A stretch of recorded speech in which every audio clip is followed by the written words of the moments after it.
Okay, great. We're live to YouTube. Thank you so much, everybody, for joining us. We will be starting our meeting in just a few minutes. Thank you so much for joining in and watching with us on YouTube. We really appreciate it.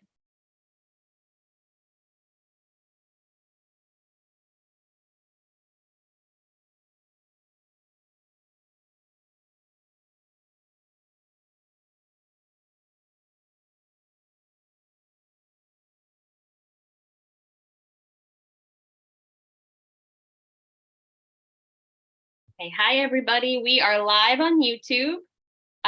We are going to get started in just a minute. But thanks again for joining us and welcome to tonight's meeting.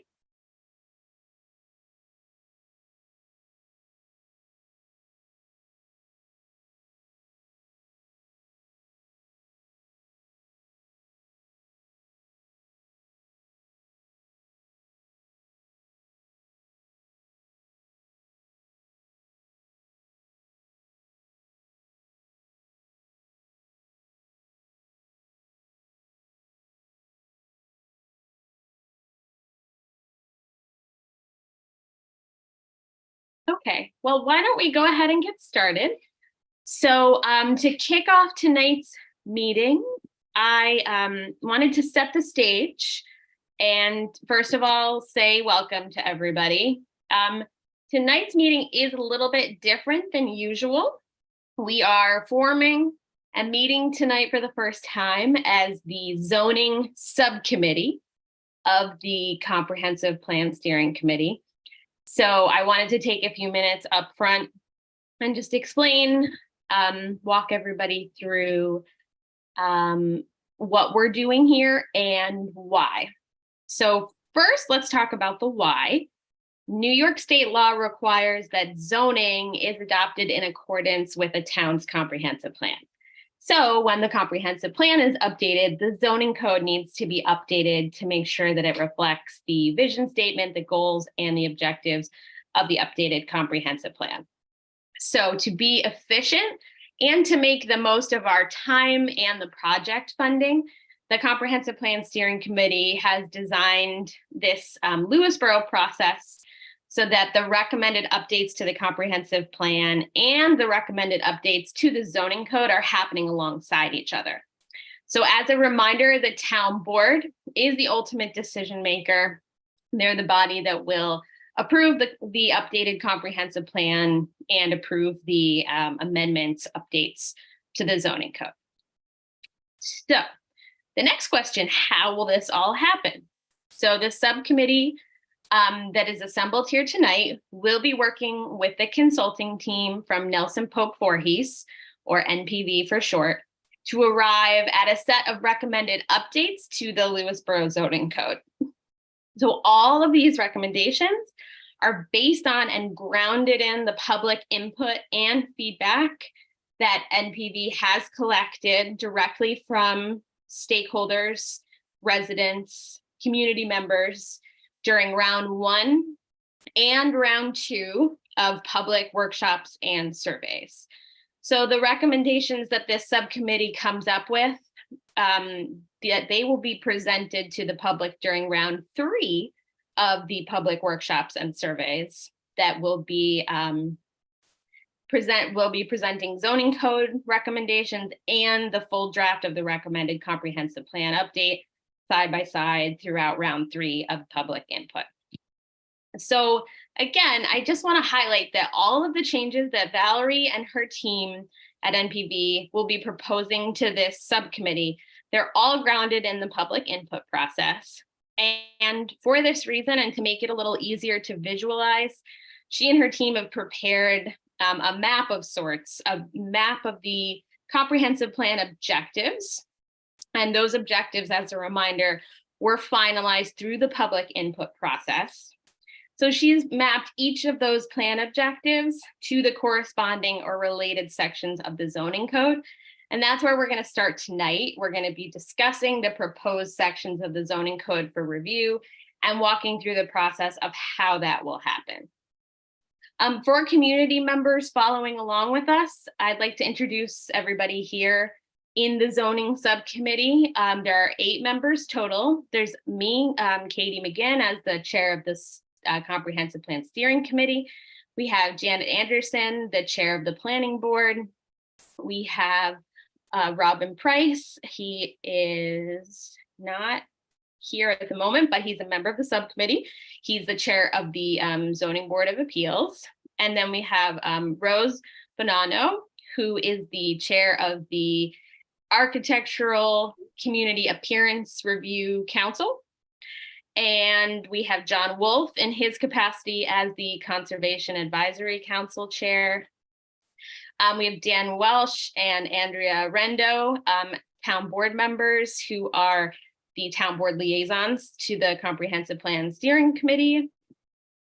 And we have Charlene Indelicato in her role as a planning board member and also as a member of the Comprehensive Plan Steering Committee. So thanks everybody for being here and for participating.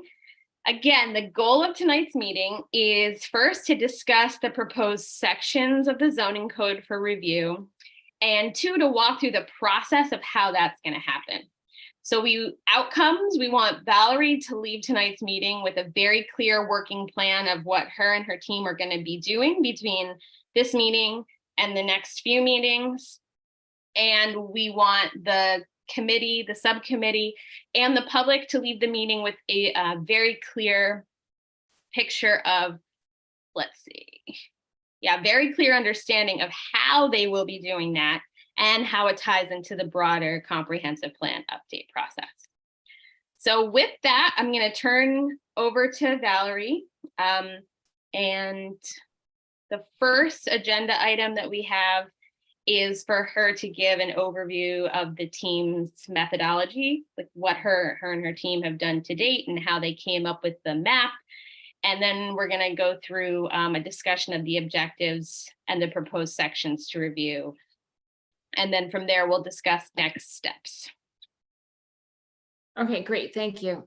So I thought I'd start off with just a little background. I have a really quick PowerPoint presentation that I think would be helpful for the community to understand. Let me share my screen.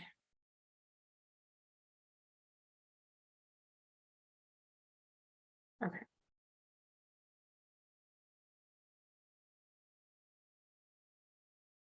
Okay, so basically, again, this is our timeline.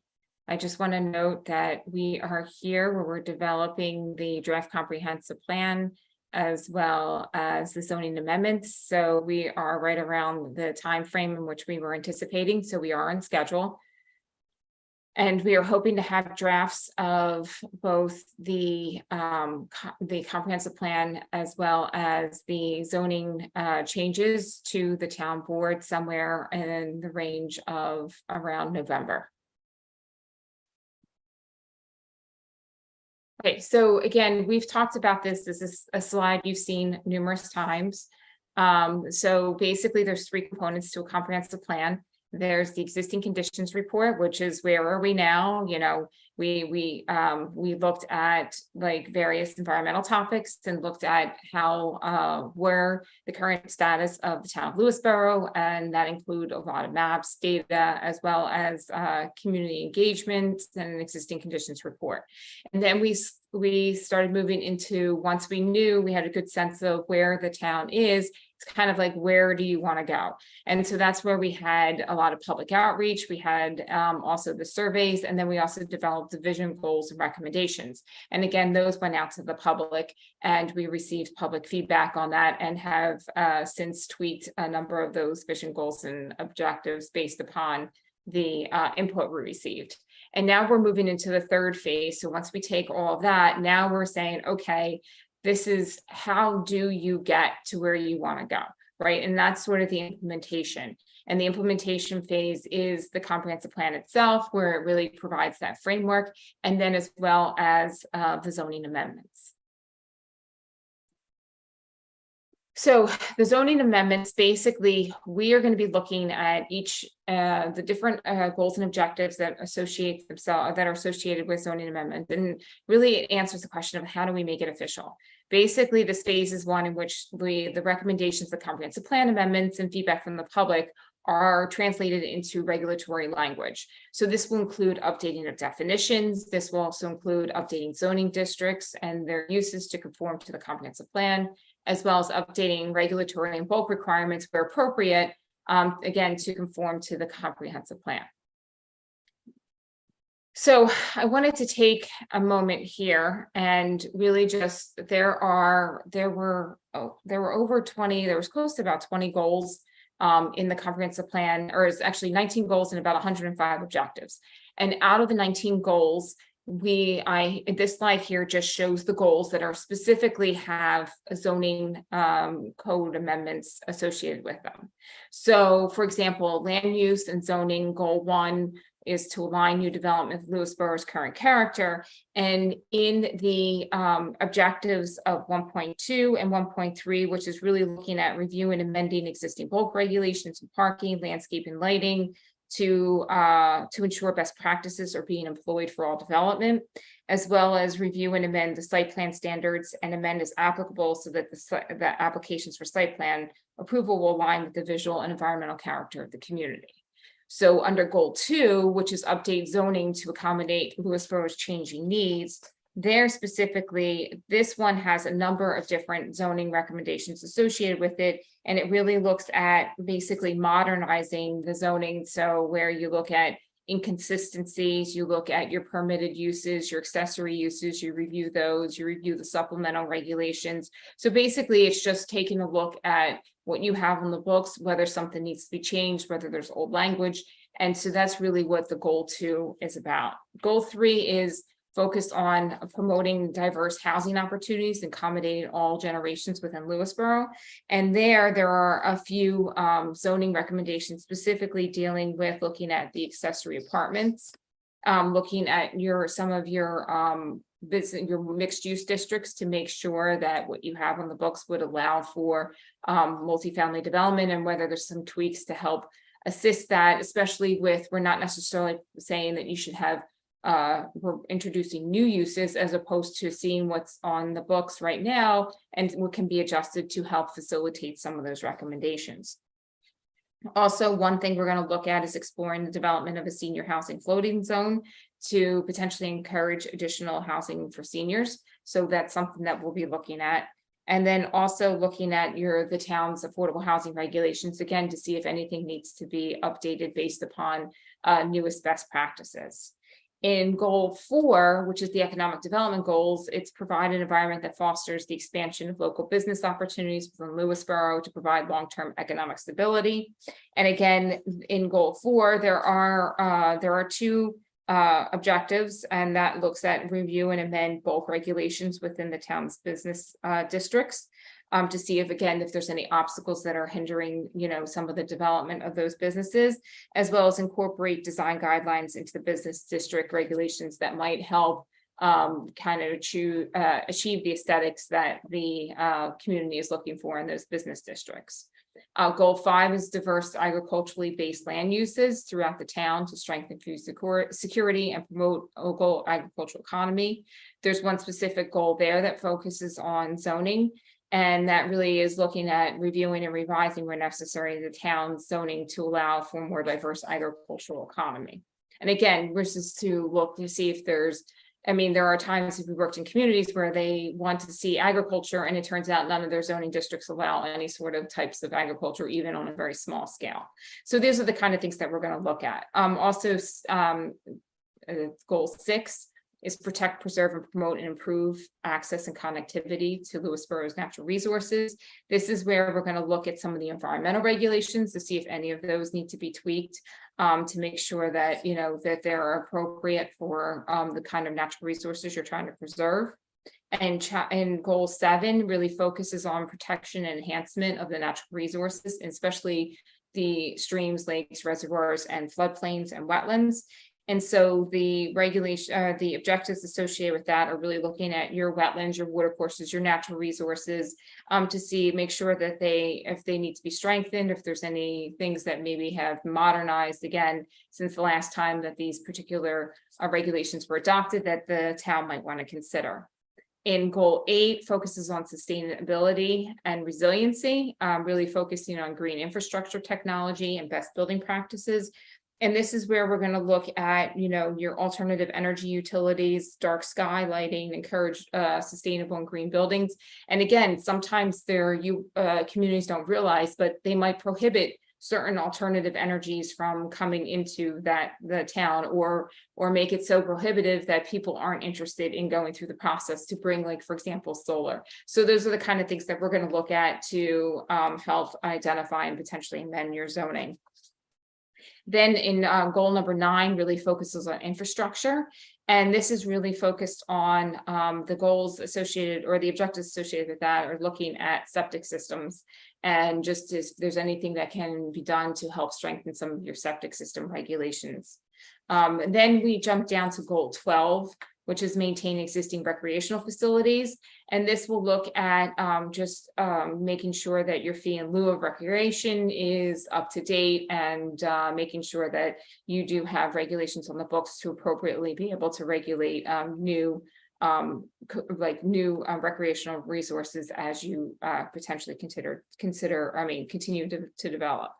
And then the last is really goal 18, which is the historic character and historic preservation, and the zoning objectives the objectives associated with zoning there really look at historic preservation laws, look at review existing zoning regulations to encourage adaptive reuse of older historic buildings, looking at the special character overlays to see if anything needs to be tweaked. So again, we're going to take a look at this, not necessarily, we're going to look and see what might want to be tweaked or amended. We're going to make suggestions, and then ultimately ends up being the town that decides whether they want to move forward with adoption of one or multiple recommendations to the zoning. So with that, I hope that helps with a little bit of connecting the goals to the objectives, and then also some of the zoning work that we will be undertaking. But basically the methodology going through this is really focused. We identified specific sections that we're going to look at. We're going to we basically read the zoning text, and where things start becoming obvious to us that maybe this is an older definition, or maybe these are older regulations, or in one section you might have particular regulations that contradict another section. Or for example, there was a lot of people that were concerned with light and like noise. And if you don't have those regulations, we'll suggest adding those regulations to your zoning. So those are the types of things that we do when we look at specifically when they're associated with a particular objective. Can you, in terms of methodology, can you go into a little bit more detail about, and maybe just refreshing everybody's memory, the process you've undergone in talking to the different departments of the town, committees, councils, and then round 1 and round 2, all of that input and feedback that you've received from the community, how that has informed your thinking and your team's thinking. You went through the process of putting together the first draft of the goals and objectives and the vision statement, and then it was edited after the second round of public feedback. So you and your team have had all this in your brain for a while and have been sort of evolving it to match community expectations. So I just want you to, if you can, give everybody sort of a sense of how all of those touch points and all of that work your team has been doing is feeding into the zoning process specifically. Well, so the zoning process, basically the zoning process itself is pretty formulaic, right? So it's really, you look at the zoning text, and you see if the zoning text actually supports the objectives, right? And those objectives come directly from the vision, the goals and objectives that were developed through the comprehensive plan process, which were based upon the inventory and analysis, as well as community feedback of the issues and concerns that they raised. We also spoke to all the different committees and the land use boards, and they identified issues that of concern, and some of them do deal with the regulatory measures and regulations that are within the town of Lewisboro. And so we will also be looking at those as well to see if there's adjustments can be made. But most of the objectives that have, or actually all of the objectives that have been developed, really spring from the inventory analysis, the public outreach, the meetings we had with the various boards and committees, and then as well as the workshops and the public surveys. So right now, we're now at the phase of we have these objectives, and now we're going to be looking at the zoning text itself or some of the other regulations, and specifically make sure that they support the objectives that are there on the comprehensive plan. And if they don't, then we'll make the tweaks to those or make suggestions to the zoning text for the town to consider in amending its zoning. Is that Yeah. helpful? Okay. That's really great. Thank you so much. So I want to open it up to questions from the group, but I think it'll be easier. First round of questions about the process, methodology, and sort of organizational principles. And then second set of questions, we can move into actual substance and the line items in terms of, you know, questions around this objective and this part of the code, et cetera. So first, just process related questions, methodology questions from the group.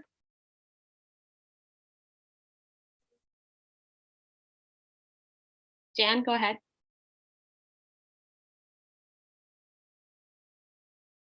Okay, so if I understand it correctly, what we're going to see is actual recommendations for zoning code changes, and we'll discuss that.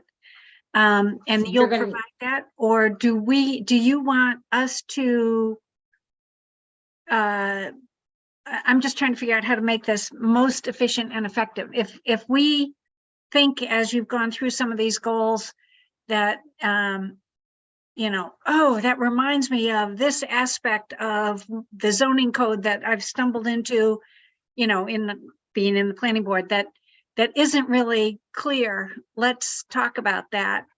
I think a lot of that came when you met with us individually. Yes. But so just is the best thing to sort of see what you provide us and react to that. Yeah, so I'll be providing you an actual red line of the zoning text.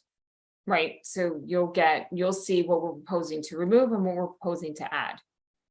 So that's where I think it's the best, because then you can also see in a particular section of the zoning what we're proposing to keep. And maybe there's something in there that we have that we're identifying, you know, we didn't identify that as to be amended, then you would say, well, actually, this is causing us a problem. So that's where we can have that kind of dialogue.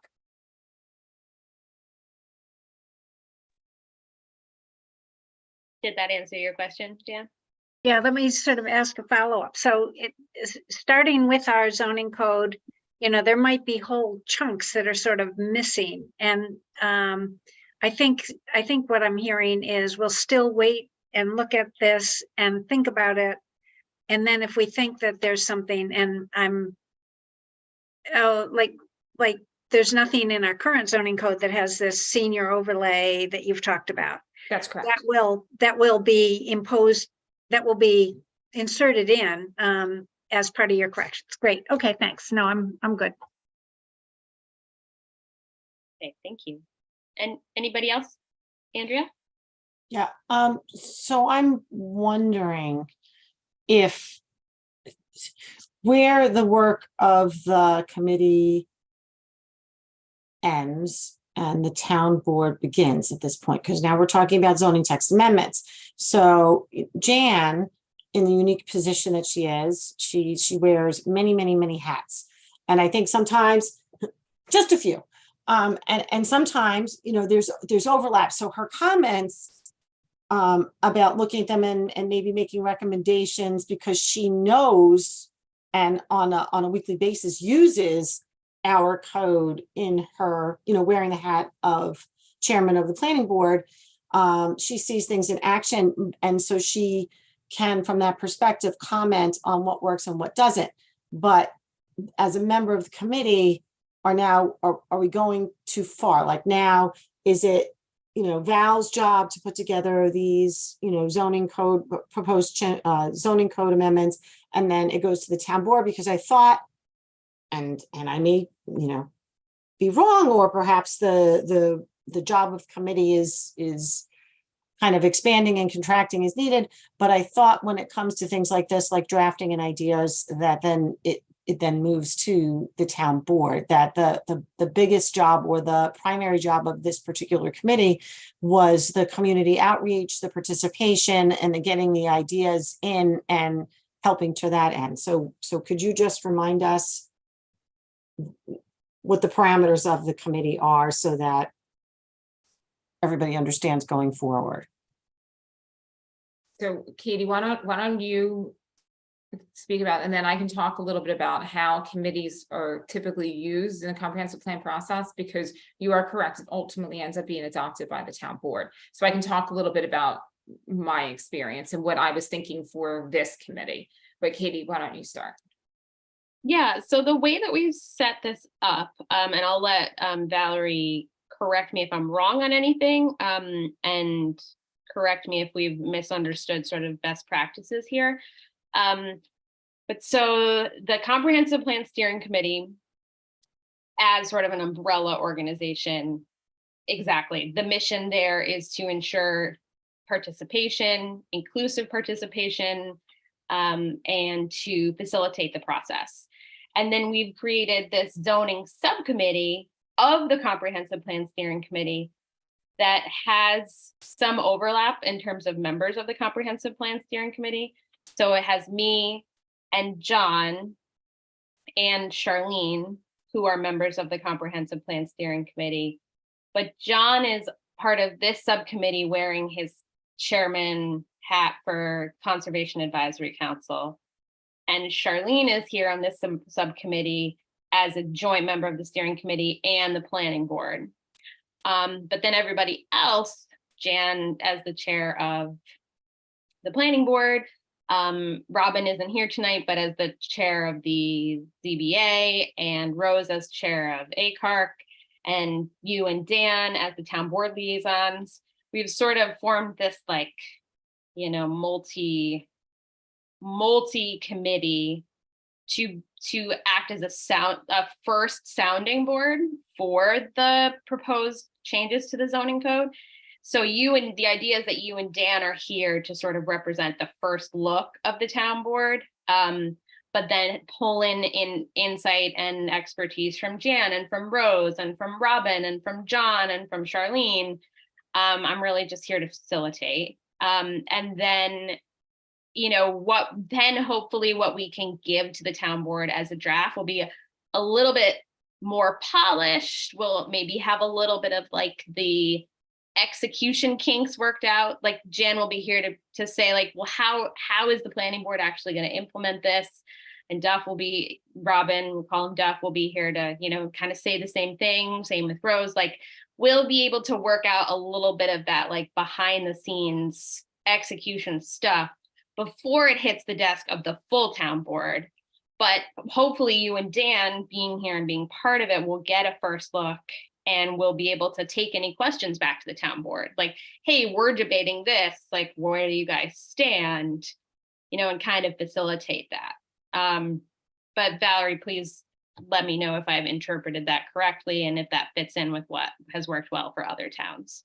Right, so that's typically, so what we find is that to go right to a town board with zoning text amendments without getting input from like the planning board or zoning board, or just and it's not even input is in terms of what should absolutely be changed, right? There are going to be certain, I'm going to say there's different levels of zoning changes, right? There's different buckets. The first bucket is like, your low hanging fruit, you're just, your very simple definitions that need to be done. But then there's also clearly zoning changes that are policy, right, decisions. Those themselves will be definitely in having the town board engage in a much more robust discussion. But some of the more low-hanging fruit, non-policy related amendments are, it's very helpful to have like the planning board or the zoning board or the conservation advisory council like present, because they can say, yes, this is an issue that typically happens, or these are types of violations or variances that are consistently asked for, and those might just be small tweaks that we can make and then present those to the town board. Also, in addition, I think sometimes with having kind of like, it also provides there, it would be helpful to have a group take a look at what we're proposing, so that also, you know, to some extent, we understand what we might be writing, but we also want to make sure that you also understand why we're writing it, that it makes sense, so that when the town board receives the zoning text amendments, they are not going through those initial steps, and we're getting them, like as Katie said, like a more polished zoning text to review. Now, I am planning, and I've been working with the town supervisor to try to get on a town board meeting, I think maybe the September 11th meeting, to talk a little bit about, we talked about two separate things. One was, if you recall, we talked about trying to see what additional like kind of like urban design or those types of like design elements that we can bring into the comprehensive plan.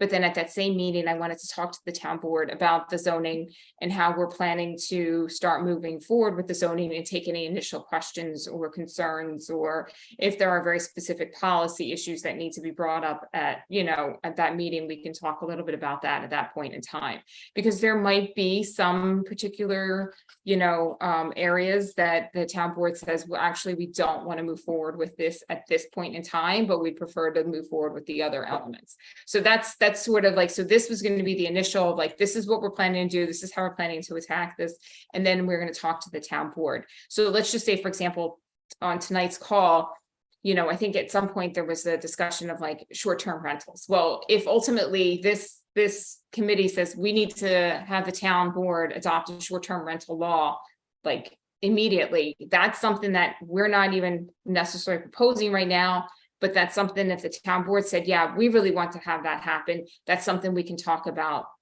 moving forward with. So these are the types of things. So that's how, and so as we go through this process, it will be an iterative process between this committee and ultimately the town board. I don't anticipate there won't be like very substantive discussions in terms of policy. That will always take place at the town board. I think Charlene has a follow-up comment to that specific conversation. Yeah, okay. You're on mute.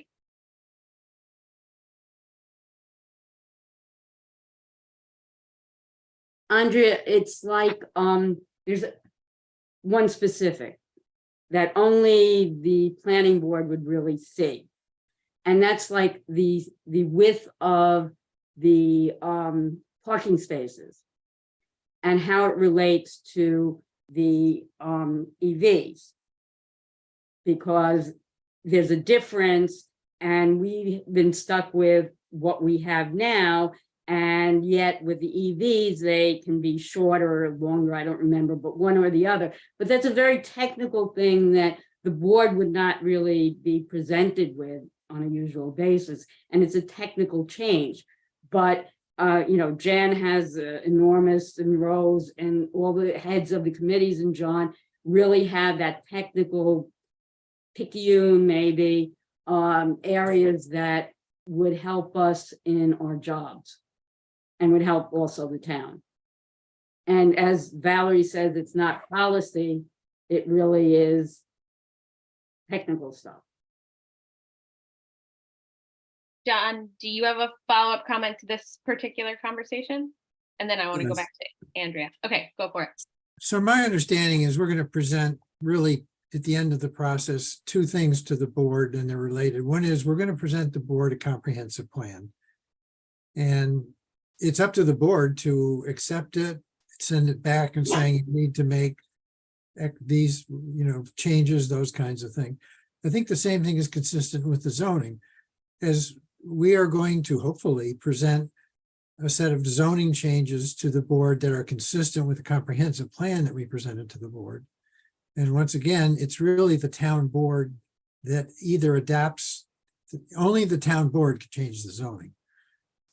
New York state law implies that the zoning has to be consistent with the comprehensive plan. So the board is really going to be looking at these two things hand in hand. That's my understanding of the process. And in Jana's follow-up to everything everybody else has said. Okay, go for it. Thanks. So, I just want to be clear to everybody that the planning board is really aware that we are the implementers and that the town board is the legislative body. But I think I want to underline some of what Charlene said. You know, when it comes time to actually implement some of this, we see some of the nuances that, in honesty, I am not sure that people on the town board really want to get into the weeds on. I mean, you're welcome to as we do it, but one of the examples was just happened where we had a performance bond that had to come to the planning board, had to go to the town board to say, yes, they'll delegate it back to the planning board. And then we had to do something. And then the next month we could take action. I mean, so it delayed things for our, I'll call them our customers, but our community by a few months. I think that kind of thing, even if it's not necessarily identified in the comprehensive plan, except, well, we want to make things easier for the businesses or for people in town. It's something that wouldn't come up as part of the policy, but while we're going through this exercise and looking at every line of the zoning, it really makes a lot of sense to do it. So I am very, very aware that and want to sort of emphasize that I don't think it's the role of this committee at all to try to take and step at all into the legislative role that the town board has. We're looking at some of this details in the zoning code that have been there for years. Some things don't agree. We know now in our zoning code don't agree with the New York State town law that really says how things ought to operate. It's time for a refresh, and I think a lot of that is what we'll be looking at. And then, as Valerie said, but I just am re-emphasizing it, that policy decisions are clearly in the realm of the town board, and we'll highlight the things that need to be addressed in that way. That's it. Thanks. Dan, is this piggybacking on the current discussion? Okay, go for it. Yeah, I'm just imagining that, we're going to get these documents and then have our own dialogue, but there's no reason why we shouldn't have hearings on this document in its, integral whole. And in those hearings, would accept inputs from all comers. Just in the final review, just because sometimes, maybe people need to see these changes in the final document in order to really have a feeling for what they're going to mean, and or it finally is registering. And maybe it's part of that process. There's no reason why we couldn't do a final referral to the planning board or something. You have any reactions to this as a final document, or anything that's in your mind is missing, speak now, forever hold your peace. Well, not forever, but right. And that's a good point. So you will have, as part of this process, you will have one more public workshop, which is specifically geared towards the draft comprehensive plan and the proposed zoning changes. Then you will also have a public hearing on the draft comprehensive plan and the proposed zoning changes. So the public workshop will be more of like, if anybody has any questions, that type of thing, and we'll answer, and we'll be able to also provide, they'll be able to provide their input, but the public hearing will be specifically associated with what are your, comments on the proposed zoning and the draft comprehensive plan.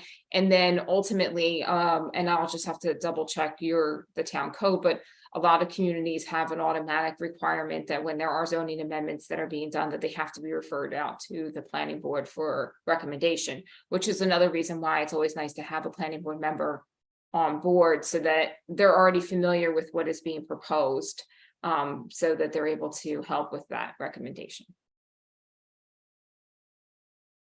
Okay, so now circling back to Andrea, did that answer your question / follow-up thoughts, or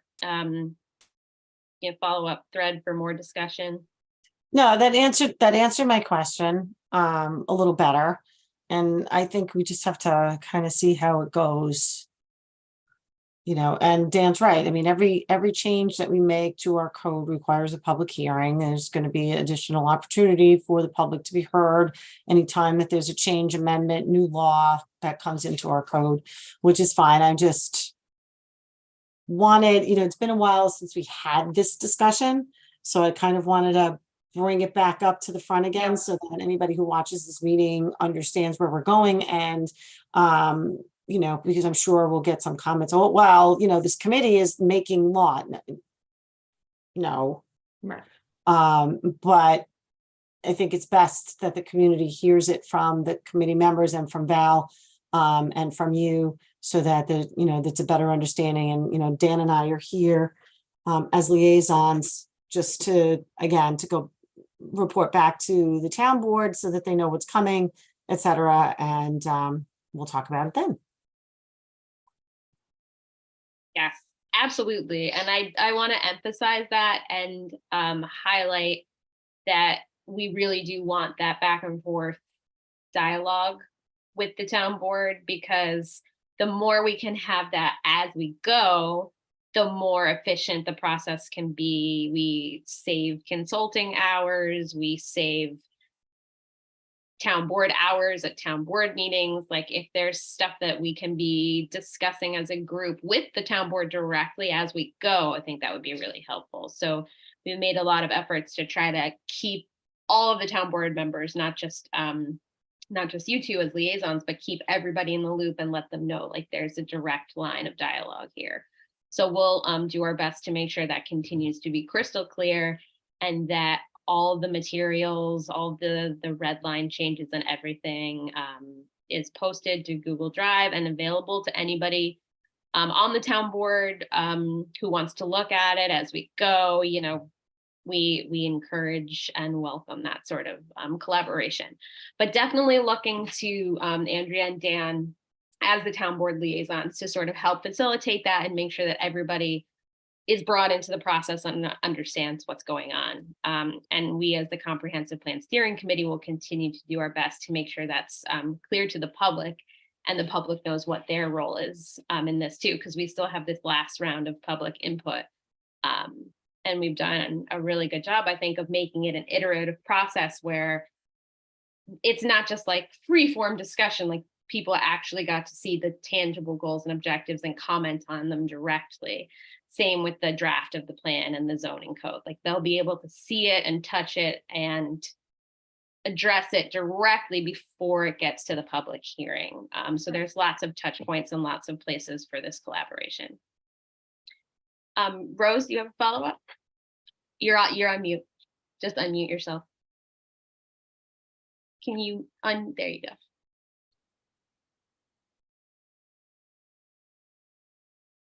Not yet. There you go. Not a follow-up, but just wondering where in the process, one of the concerns is, will there be an objective reader of our whole plan so that there is a definite, so that we avoid having things that are contrary in any of our zoning laws or in any of our situations? The example I think of is the tree law, where ACARC always was able to issue permits for trees to be taken down and not. And in the initial laws on the website, it said we did not. So is there an objective reading? Do you do that in MPV, or who does that, so that we're sure that all of the parts of what we have written are in agreement and aren't in opposition to each other? You mean taking a look at your the whole comprehensive plan to like your whole town code? Yeah, who does that? Do you do that? Well, I don't think that we didn't have that. We didn't have that necessarily identified as like as part of the budget, but I mean, what we will do, like I said, you know, I can jump in, and if there's a particular question about like the tree law, I can easily jump in and take a look. Well, at that was right? that was just But an example. if yeah. you want, if every one of your laws, no, but I think for the most part, the objectives that we've identified also identify other that we've been talking about tonight, and what you have in that handout also identify other chapters outside of the zoning chapter that we're going to take a look at. So those are the only ones that we've identified that are associated with the objectives in your draft comprehensive plan. That doesn't mean that there isn't another chapter in the town code that could be modified or updated or modernized, but those aren't ones that have been identified throughout the process as issues. So like that's the tree permit that you're talking about, or the tree law, that was not something that came up as, you know, as something that was regularly identified by the public. Right. But it's something that, you know, if for some reason the town board was like, can you take a look at this? We can, you know, definitely take a look at that. So that's just a thought, Kate, you know, how to, do we put that somewhere, whether they do it or not? You know, do we need to do that? I don't That's know. all. I don't, Charlene. Oh, yeah, sorry. I don't know. I was gonna say, I don't know if you necessarily need to do that, because I think we identified most You of think we're the okay? zoning, right? Yes. Okay, okay. Go ahead, Charlene, and unmute yourself. That's a really good point. And what I think we all envisioned was that Jan, who is the planner, and Judd and the town attorney would all look for the consistencies, because they're used to dealing Right. with our ordinance. So I think that's, you know, that's a very, very good concern. And I think that we have it covered. It's been brought up a couple of times. I think that having the town planner and the town lawyers who are involved with the actual implementation of the town law and town zoning code, that seems like the simple solution. John? Yeah, I mean, I think that the kind of thing that Rose refers to, which is somebody actually mistake that Jan found, we're going to have those, right? And you know, Rose and I are fixing that if we ever get in front of the town board, which has been delayed again, Rose. But so, you know, we're going to have those over time, and I think as they come up, we're just going to fix them, as in this case. Yeah, just how it works. Yep. Can't be perfect, as much as we would really like to be. You know, making everything perfect as an outcome of this process is definitely not possible. And also all these laws and codes are kind of living things that it's not like we can just change them now and then, oh, okay, good, we're done. We don't have to look at them again. You know, they're kind of living and breathing and constantly evolving. So we want to be sensitive to that too. Any other questions about the process or like organizational principles here?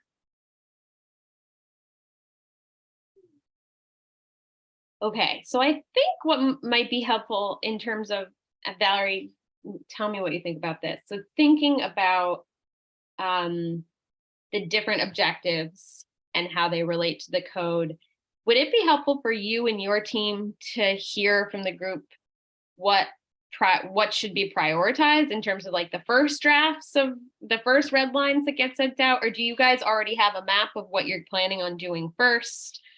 Typically, yeah, we we'd love to always hear that. look at definitions first, right? Because those are, a lot of times you have uses identified as permitted, not permitted, or accessory uses or special permit uses that aren't defined, or the definitions of those uses are older. So we typically look at like definitions and uses first. Then we'll take a look at bulk regulations and supplementary regulations second. And then we'll look at processes third. Processes are kind of the more drier of the zoning sections, but that's typically how we approach it. In terms of some of the other chapters that we were going to take a look at, like your environmental ones, those will probably just do a read through, because those usually typically are not very long chapters, and just provide you any edits that we're suggesting. Okay, so definitions, bulk, supplementary, processes, and then environmental. Yes. Okay. John, do you have a question on that? Do you look at the things that the ZBA reviewed to see if there's some kind of trends in that, I mean, those, So the ZBA provided us recommendations at the very beginning of issues that they see, and so we will be taking a look at those along with the planning board's recommendations as well, which is part of the reason why we identified some of the more, there's a couple like in the zoning, in the draft comprehensive plan, there's a couple like more generalized zoning objectives, like review, amend, and the existing bulk regulations, parking, landscape, and lighting requirements for all zoning districts to ensure best practices are being employed. Like something like that, we did more generalized because there were a number of items that were identified both from the planning board and zoning board that need tweaks.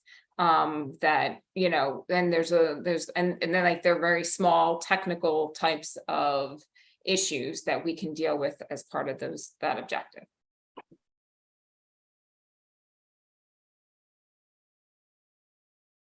Does that order sound good to everybody, or does anybody have something they would like to suggest inserting or changing? Okay. Maybe Valerie, could you walk us through like timeline? Like, would having another meeting in a month and getting us definitions, you get what I'm saying? Yes, so I think what we'll probably do is, why don't I think most likely we'll probably do monthly meetings. And so what I can do is I can take a look, because I also know we need to work in like probably another comprehensive plan meeting at some point. So what I would propose to do is, why don't I send out like a draft schedule over the next few months in terms of, and I'll try to keep them on that third Monday. So since everybody already has that kind of blocked, and then we'll kind of interchange that between zoning committee meetings and also comprehensive plan committee meetings. Okay. And then I can give you what sections we anticipate having due by those deadlines, and we'll send those over. Most likely what we'll probably do is we'll probably send them over a couple of days ahead of time. We're not expecting everyone to have digested everything at that point, but we can have the meeting. We can talk about, some of what we brought up or what we saw, or what some of the changes that we made. And then that gives everybody time to then a few weeks to review everything. And then if they have any questions or comments, they could bring it back at that point in time. Then we'll give you another new section. And then at the next meeting, we can talk about what changes we did to the new section, and then also address any other outstanding comments on the first section. So kind of be like an iterative process. Mm-hmm. Yes. If I could request like what I think has worked really well for us so far, if this can fit into the timeline, so I know we don't have a lot of runway here. If we can get the red lines at least a week ahead of the meeting, and then we can post them, we can make sure that all the town board members have access as well, so we can collect any of their questions. And just collect questions and discussion points ahead of the meeting, so that then we can be a little bit more efficient with our time during the meeting, and then sort of leave the meeting with like close to consensus, and then proceed, rinse, repeat, etc. Right. So if we're going to do that, we can do that. We'll probably then have our next meeting, probably October, and then I'll probably have a few sections for you at that point to review. How does that sound to everybody? I think that's worked well for us in the past, to sort of like collect ahead of the meeting. And then we could have a comprehensive plan steering committee in September, in that September slot. And can you remind, I know you showed the timeline at the beginning of the meeting, but can you remind us like what the finish line is here, like when we want all the red lines done so that then we can do the round 3, etc. Well, so I think, let me try to pull that up again.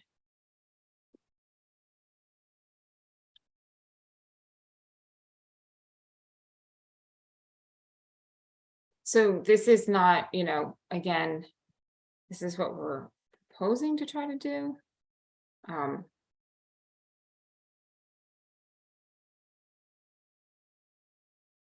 you, something's not right, hold on. I apologize. We could see it. Oh, you could? Oh, that's Mhm. weird, it was black for me, so.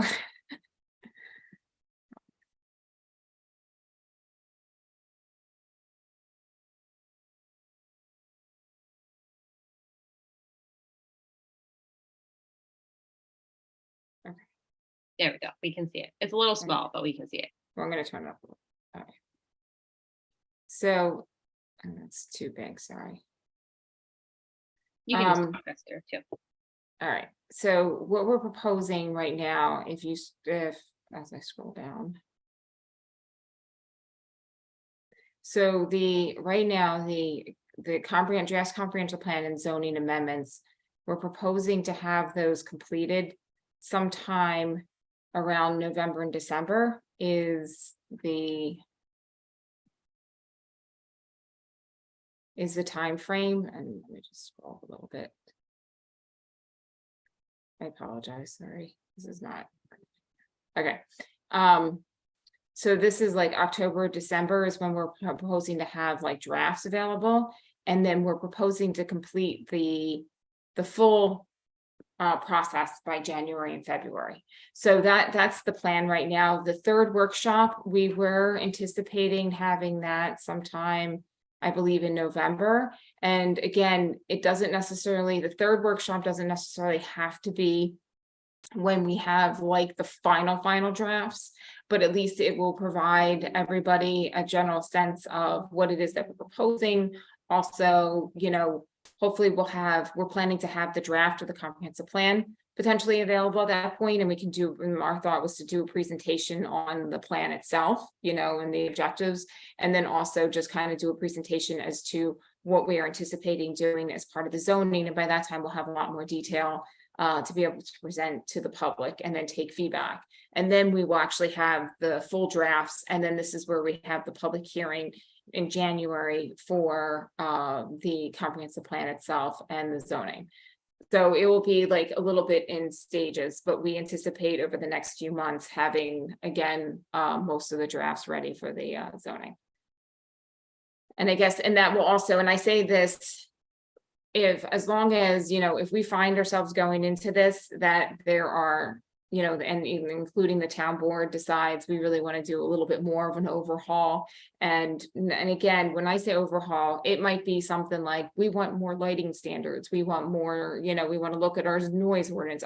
We want to allow for, like, we want to adopt a solar battery energy storage laws. Like, these are things that if they come up through the process, sometimes will then require a little bit more time in developing some of the changes. We might find as we go through the process, it's not an issue and we don't have to deal with anything like that, or the town board says we'll deal with some of those elements down the line. And we're really focused on just like doing the zoning amendments now that are really truly focused on the comprehensive plan and some of the some of your more larger scale changes associated with like a town code that the town board would deal with it at another point in time. So those are kind of things that will that will be a little bit of an inner process, but right now, based upon what we are anticipating, which is what we identified for you as part of like prior to this meeting, we're anticipating it still being on schedule and being completed by the end of this year, beginning of next year. Does anybody have any questions or comments on that? Jan? Yeah, so thank you.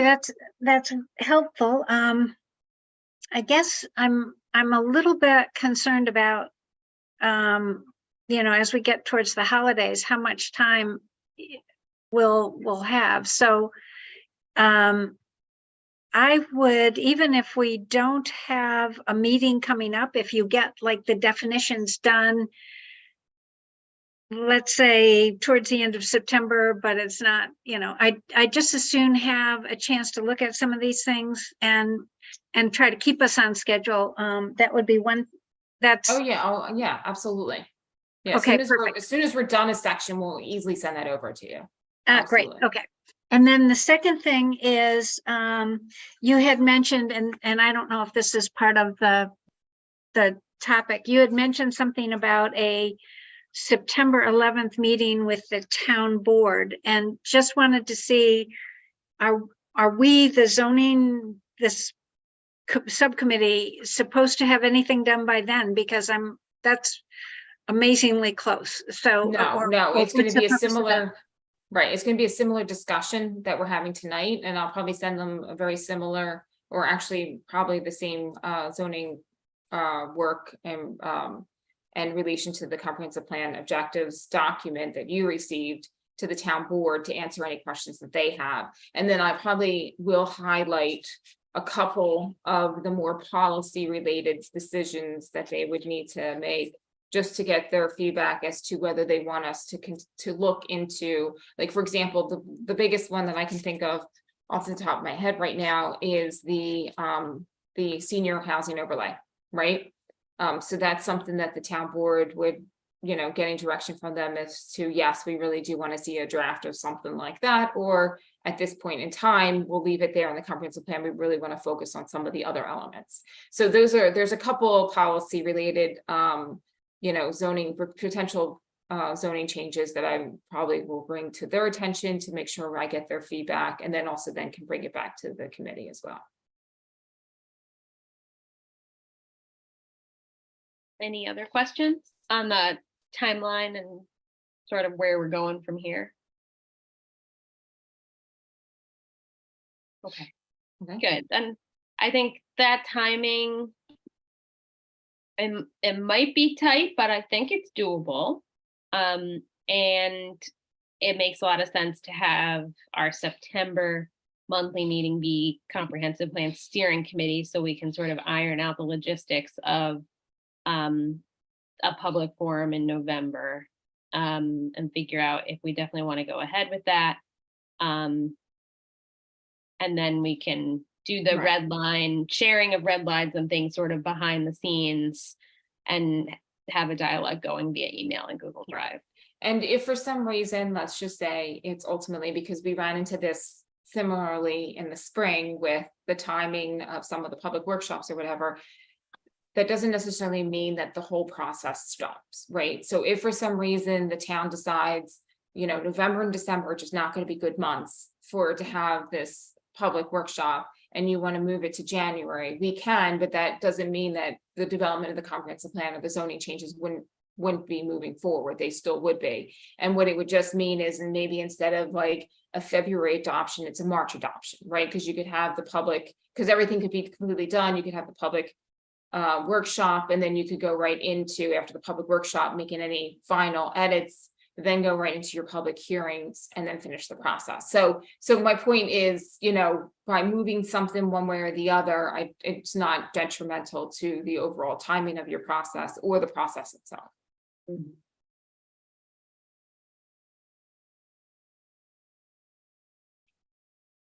That makes sense. Any related comments or questions on that from the group?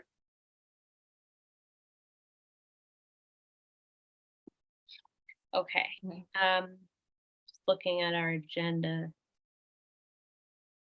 Make sure we got everything. We've covered methodology. Did anyone have any actual questions or comments related to the list of the objectives and the document that was sent around ahead of time? I know nobody had any comments or questions that they submitted the week in advance deadline, but just thinking about like the code itself and how it matches up to these objectives, does anybody have any content related questions there? Okay. Oh, Jan? Yeah, so I think Valerie did mention this before, but we've had some discussion, I think maybe here, that the short-term rental did not really come up loud and clear as one of the comprehensive plan items when the public submitted it in either round 1 or round 2. And I just wanted to comment that I am hearing a lot about that now. I think what happened is when the summer came, which came after the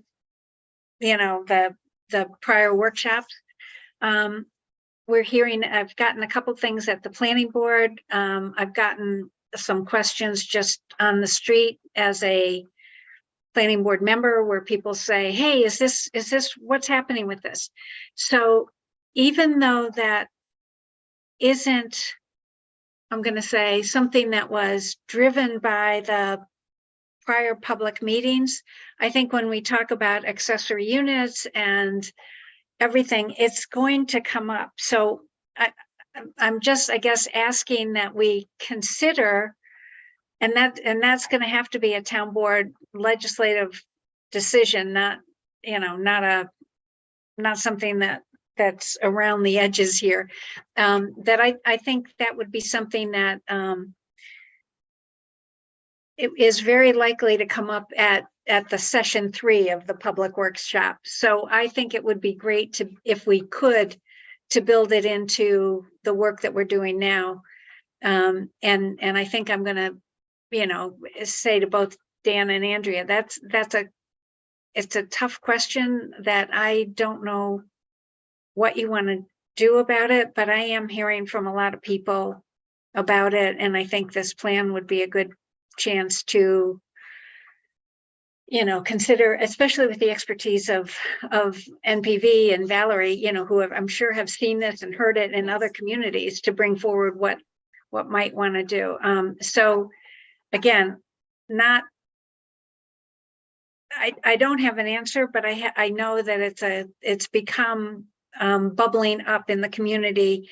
And if we don't address it before workshop 3, I expect it to come up there. That's an interesting question. I'll just paraphrase one or interject one thing before I pass it to Dan and Valerie.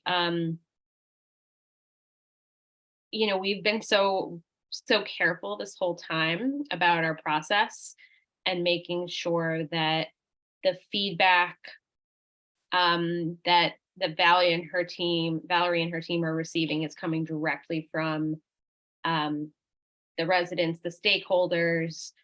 But then we've also facilitated meetings between Valerie and her team with the planning board directly and with the town board directly, and with the different town departments and with some of the committees and councils. So we want the feedback to flow directly from whatever body is receiving it or has the feedback to Valerie and her team. And we want it to be within the very careful process that we've created. But obviously our process is going to end at some point, and issues are going to continue popping up, and stuff like this will pop up in between when the workshops are happening. So it is a tricky question of, how do we make sure we're evolving and addressing things, but how do we also stay true to the process that we've so carefully crafted for the purposes of making this fair and equal. That's what the process is all about. So maybe Valerie, if you could answer a little bit, and then Dan has something to say. So right. So this sounds like, since I'm going to the board on September 11th, or I'm planning to, that's right now, that's what I'm anticipating. We still have to nail that down. But maybe this is something that Jan should raise with the town board, right? This is what she's hearing, and that this is something that they might want to consider. And then when I'm at the meeting, we can talk a little bit about that, if that is something that the town board wants to consider as part of this, right? Because it doesn't necessarily contradict anything that the comprehensive plan has identified, it actually would support it, but it's not something that was specifically identified in the comprehensive plan. But that being said, we're still in draft form, right? So this is something that could work itself into the comprehensive plan. And there would still be plenty of public comment and feedback in terms of having something like that in the comprehensive plan as well as the zoning. Thank you. Dan? Yeah, I just wanted to agree wholeheartedly with Jan's observation that it's one of those things that we talked about earlier where there's just something missing. And we are going to be talking about all facets of housing and redoing the code there. So to stay close to our process, thus far, I'd be happy if we added that as some kind of a special session at the town board or something, or some survey or whatever kind of public input medium that we could come up with to just provide a little bit of a starting point anyway on that, with the understanding, that there's the final hearing as well. But I think we should just go ahead and mention this at our Monday board meeting, and just if we get consensus on that, we can try to move that ahead. Any additional thoughts or questions, Andrea, just in your role? Okay, great. Yeah, then if we could look to, would that be, Dan, you would drive that to get on that, like we can leave that on your to-do list to sort of facilitate that, get in front of the town board? Send an email out tonight just so we have a quick conversation in our next meeting and get the sense of the board of sort of what medium they like to do to solicit that input, and to the extent that wants to bounce back to this committee, then you'll hear something. Okay, great. You'll send the email. Yep. Cool. Okay. Okay. Yes. Thank you so much. Yeah. Okay. Okay. Any other thoughts or questions or comments on that particular question? Okay. Going back out to comments or questions about the different objectives and how they relate to the code, actual content, substance questions.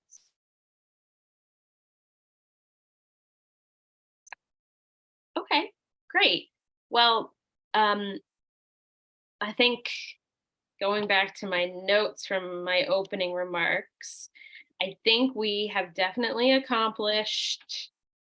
Valerie, you feel like you have your orders on what you need to do and how you'll be moving forward, and we can start talking about the timeline via email with the full steering committee group and with the extra chairs.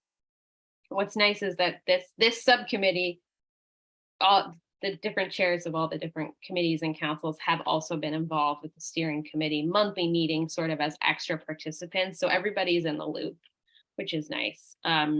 So we can have those dialogues over email, but then at the September steering committee meeting, we can really iron out the timeline, when the workshops are, and sort of get agreement on how this last phase of the project is going to pan out on the calendar. And obviously there'll be a little pre-work, so that's started before the next meeting. Right. And then does the group, the subcommittee here, feel like we have a good sense of what we're aiming to do and how that ties into the broader comprehensive plan process? Yes. Good. Okay. Then I think we've accomplished what we set out to do, which is great. And let's see. The other thing on the agenda is just to look really quickly at the steering committee open action items, make sure we're not forgetting anything. Okay, so here, just heads up and thank you to to John. He's going to be coordinating our table at the library fair and making sure we have the stuff and the volunteers. And that's coming up relatively soon. So just purely to spread the word about the comprehensive plan process, we have our informational flyers that say, like, did you know Lewisboro's updating our comprehensive plan, and here's how you can get involved. And they have the Q code you can scan that will take you to our website. So just purely spreading the word, like, hey, don't forget we're doing this, and there's still one round of public input to go. John, go ahead. So one, I sent out an email, but I'm looking for volunteers to, spread out the day. But secondly, we need, last year we had a couple of posters, so we need to probably do the same thing. And what I would suggest maybe is the timeline and kind of a summary of going forward. Since we don't have any hard dates for meetings or anything, we can't put that in there. But if we just kind of say what's left to be done, then I think we have a couple of posters, and I think that's all we need. And then, because last year at this meeting, we were trying to get people to understand that we were even doing this. So worked out well. And I'll provide tables and chairs. Okay, great. It looks like Charlene raised her hand to volunteer. So we'll try to get you a couple more people via email. Oh, and Kirsten raised her hand too. Jan? Yeah, it occurs to me, and I don't know if it would be possible to do this, but that that this would be a good opportunity to actually try to talk about when we think we are having the meetings. And I don't know whether that would take the next public meetings and how it would be. So I don't know whether that takes, we talked about doing the logistics of that in September, but that's after the library fair. I don't know whether it would be possible to sort of say even that we're thinking about doing it in November, and it's going to be, maybe we can have some, I'm sorry that I'm bringing this up at the very end of this meeting but it really seems like it would be helpful if we had something that said it's going to be public meeting, it's going to be, back at the common room at LES or 79 Boughton, and it's going to be, an opportunity to look at these things. To try to, if we know. Yeah, I think the poster I suggested about yet to come, we can suggest the meetings. There's no point in giving in. We can put timeframes, but they'd be broad. We don't want to get people thinking of something and then, we're a month later too, but we could plant the seed, I guess is what I'm thinking. Well, I was wondering if you could actually, maybe schedule a meeting I don't know if we can figure it out in the next 15 minutes, but it really seems like a lot of people come to the library fair. If we're going to have a table if you're going to have a table and have a chance to really talk with a lot of people, can we make tentative decisions before that? Let me level set you. Okay. We're off in the field next to the Audubon Society or somebody. So the way we talk to a lot of people is we go out in the crowd and buttonhole them. So not a lot of people stop by the table. Rose? Just unmute yourself. That was going to be one of my comments, is the setup of the table, knowing this from the garden club and everything else, is very important.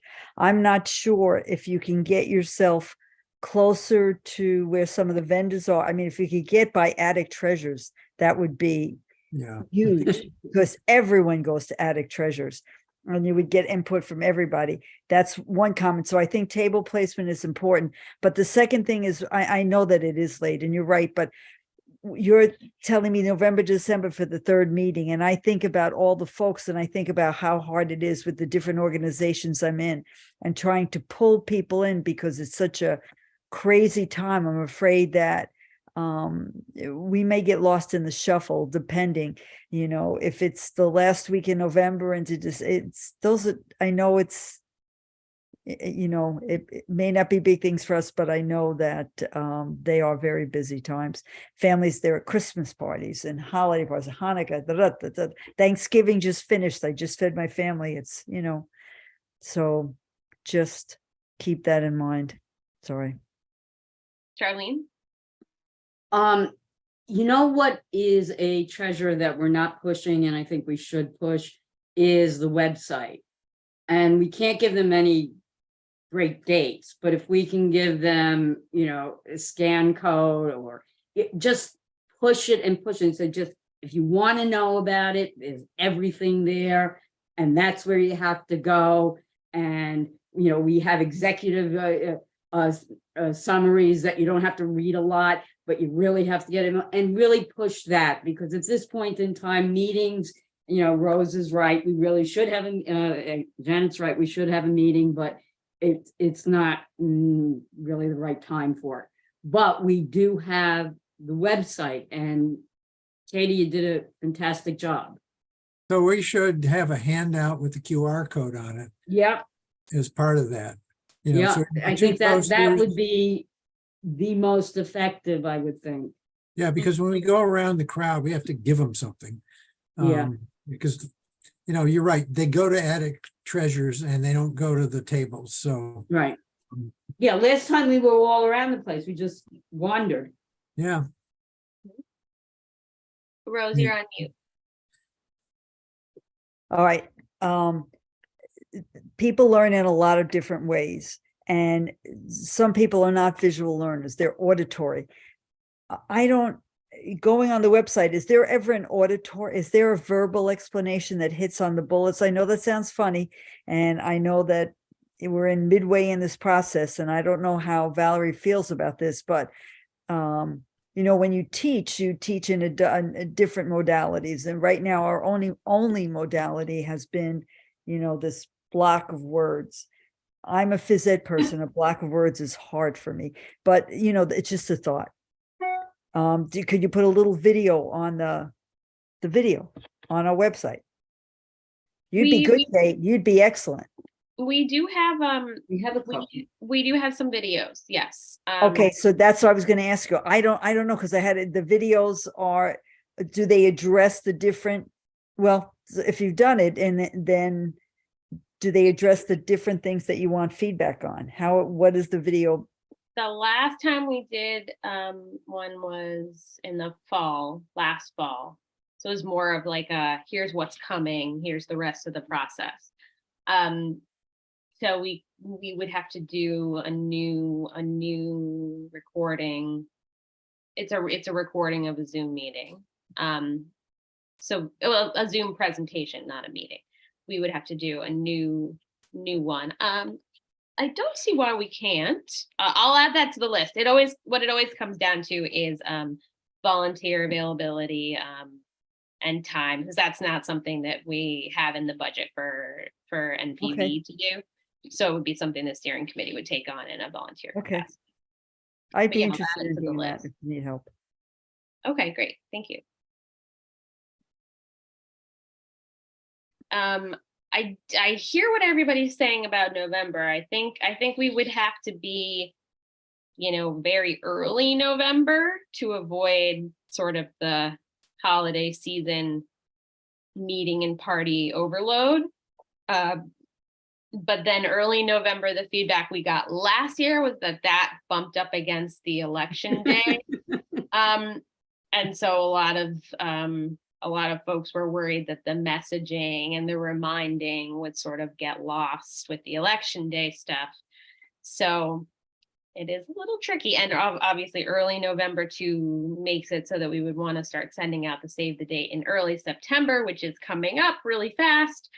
So I think the group could very easily be convinced to sort of try to have everything be in January, the workshop and the hearing in January.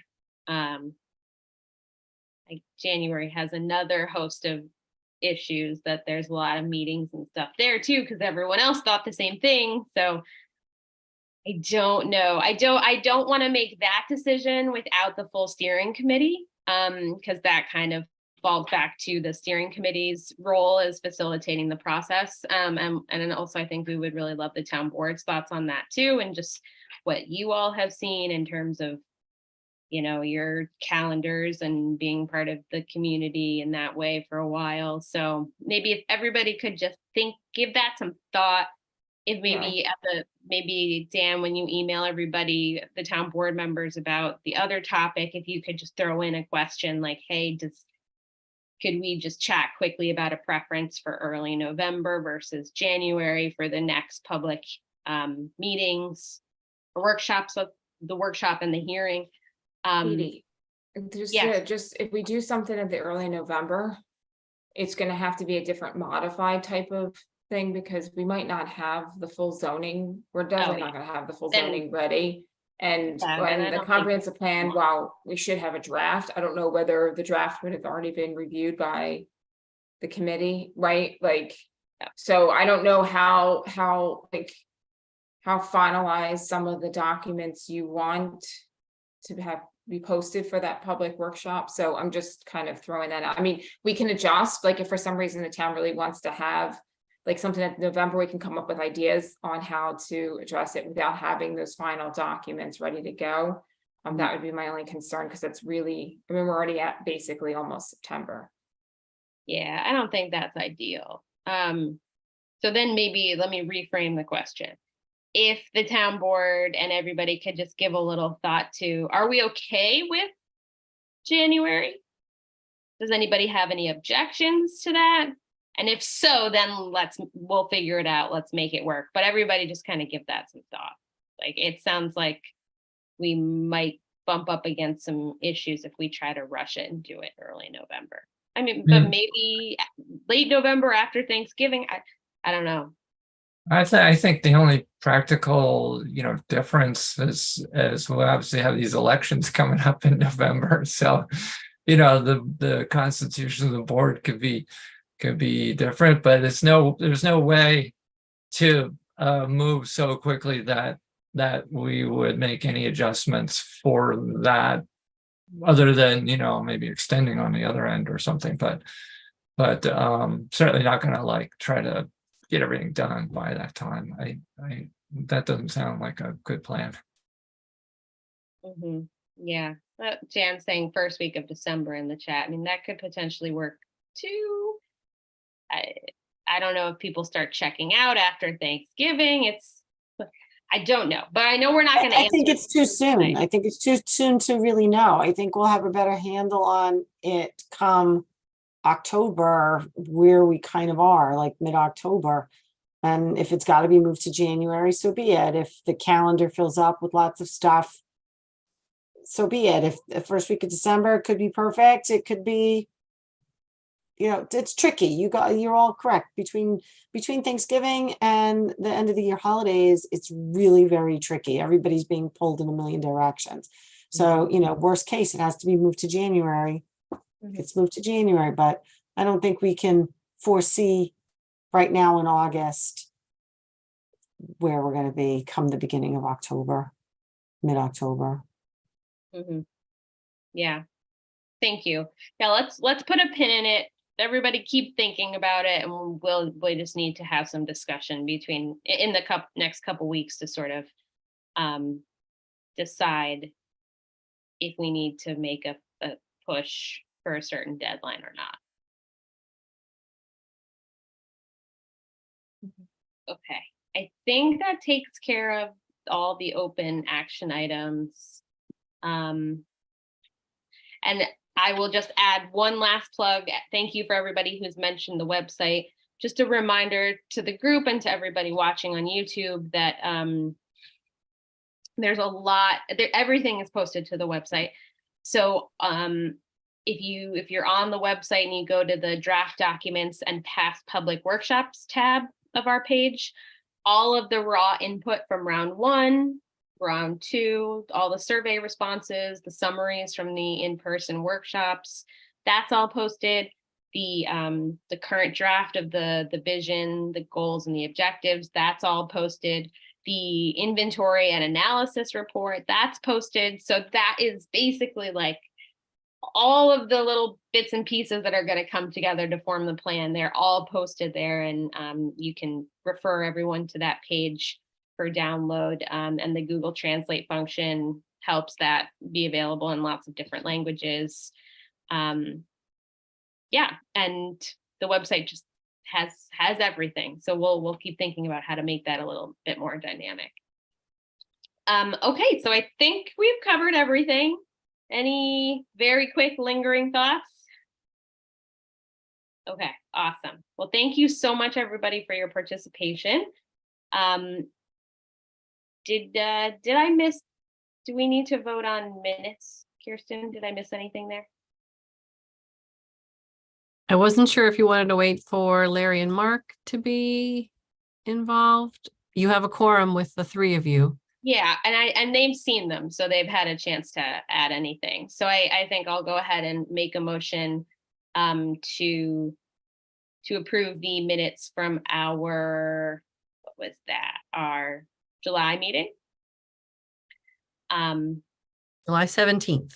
July 17th. So can I get a second from either John or Charlene? Charlene is seconding. All in favor? Katie, John, and Charlene. Okay, great. Thank you. I'm sure Larry and Mark will appreciate that. The sooner they're posted on the website for everybody to see, the better.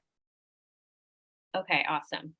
Well, then I will go ahead and motion to adjourn this meeting. Can I get a second?